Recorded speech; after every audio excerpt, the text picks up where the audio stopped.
The Chinese have a very nuanced view of the American military presence in the region. For example, I don't think that the Chinese want you to walk away from your defense alliance with Japan, because an independent Japan will become a nuclear Japan, and they don't want that. So they actually value having the US alliance with Japan. And by the way, both you and I were discussing Kissinger's book on China, and how Mao Zedong actually told Kissinger, you must spend more time in Japan, you must look after Japan.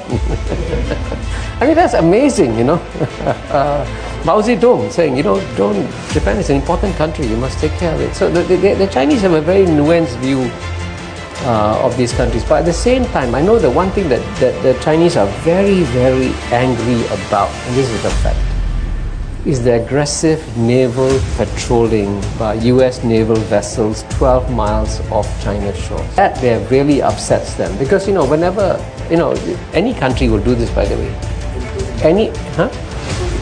That's right. And I actually believe that what you do today, China will do tomorrow. So you aggressively carry out naval patrolling 12 miles off China's shores. They've already begun, I think, off Hawaii, second or Guam. But they will reach California. The Chinese Navy will carry out aggressive naval patrolling of California. And I think that's not necessary.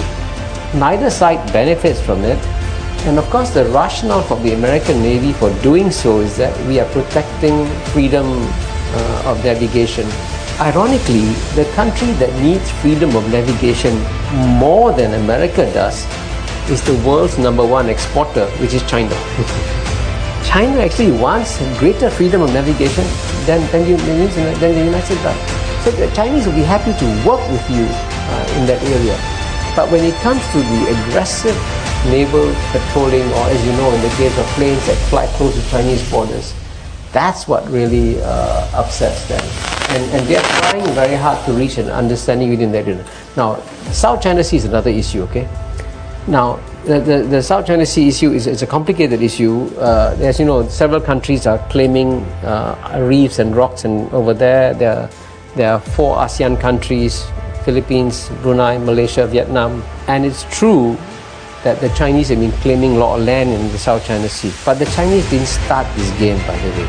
Unfortunately, I say unfortunately because the Malaysians and Filipinos had no idea what would happen. They claimed 2 acres, 3 acres. The Chinese said, okay, you claim, I claim. But the Chinese claim 2,000 acres. But it's a game that they unfortunately started, and they're stuck with it now.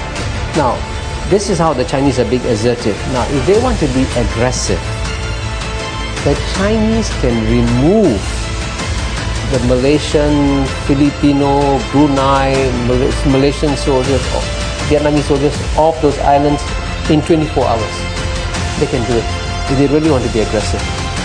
And by the way, that's what the United States would have done in 1897.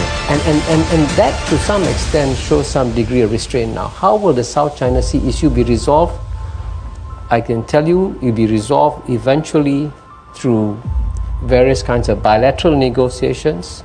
The Chinese have been very generous in their border settlements. They say, okay, you take more, I take less. So that will be part of the negotiations that will carry on. But again, a lot depends on whether or not you're dealing with an angry China that feels is being pushed around, or a China that says, okay, you treat me with respect, I treat you with respect, we can work together.